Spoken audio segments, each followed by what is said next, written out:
Hey guys, card expired, or maybe you're just switching banks before your next annual renewal hits. In this year, keeping your payment method up to date is the only way to ensure your music doesn't get pulled from stores due to a failed subscription payment. Today I'm showing you the direct link method to swap your credit card and manage your secondary backup cards on DistroKid in under 2 minutes.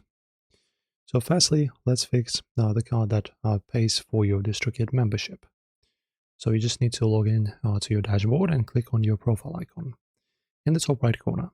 Then select credit card in the drop-down menu. You'll see your current card on file. Click Add Payment Method to enter your new Visa, MasterCard, or Discover details. Then, in this year, you can keep multiple cards on file.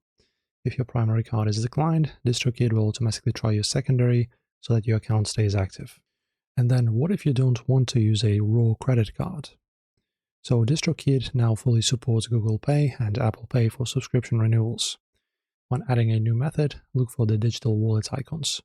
This is the most secure way to pay because DistroKid never sees your actual card numbers. And then just hit save and you're officially protected against renewal failures. That's it, guys. This is how you make your account officially secure. If this helped, don't forget to like the video and subscribe.